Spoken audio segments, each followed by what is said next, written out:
But before all that, the mothers of 3 young women who were all killed by past or current partners are demanding a change in the sentencing rules for fatal domestic attacks. 2 women every week are killed by someone they are or were in a relationship with. Women are more than 4 times more likely to be killed by somebody they know than by somebody they don't. But under current guidelines, if a woman is stabbed to death with a knife in her own home, the starting point for sentencing is 10 years lower than if the same woman is stabbed to death in the street by a stranger. Now, the mothers say this disparity must change, and a public consultation on the issue closes on March the 4th.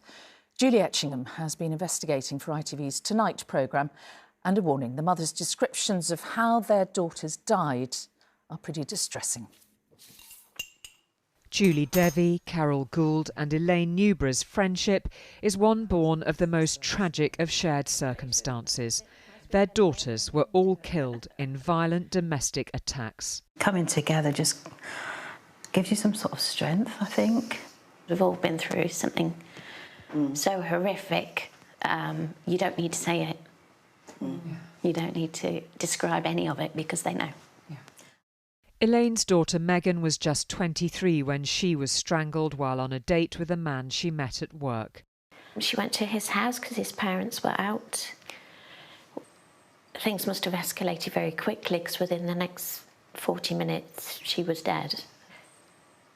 He said he saw the effects of the strangulation as he was doing it. He then went and got a knife from the kitchen and he slit her throat 14 times.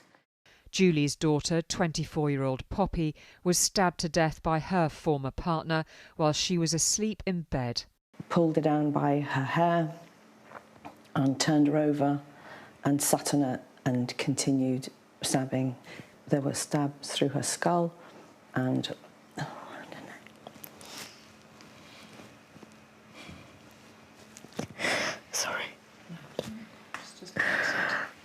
there were 47 knife wounds and 23 stab wounds, 100 injuries altogether on her.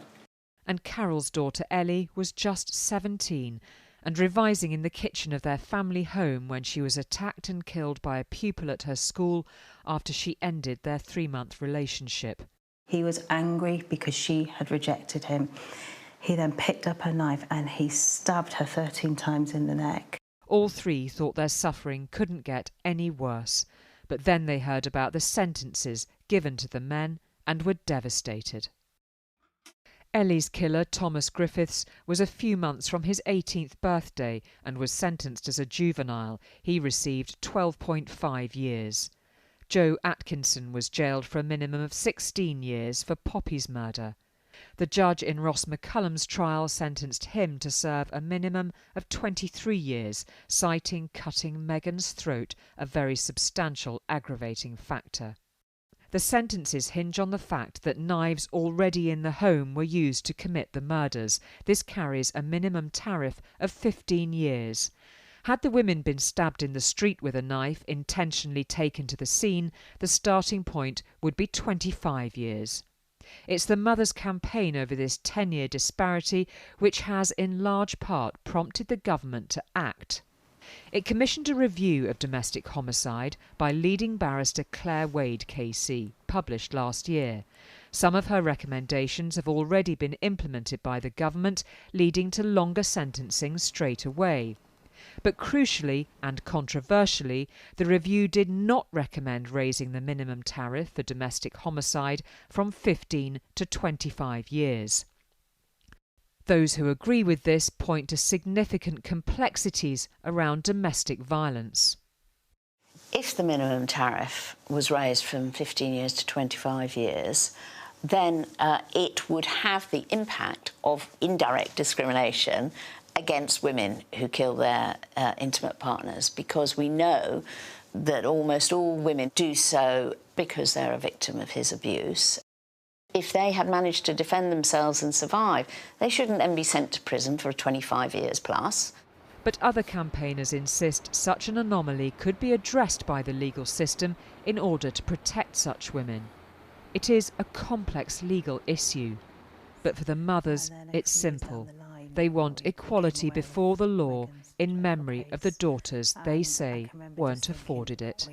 We will never understand why someone as beautiful as Ellie had to cross paths with such evil. But most of all, family meant the world to her, and she meant the world to us. The love for Poppy was overwhelming and heartbreaking too, because we just miss her. Julie Devi ending that report there. Now, Julie Etchingham sat down with the mothers featured in her report for the latest episode of our podcast, What You Need to Know. It's ready to be listened to wherever you get your podcasts.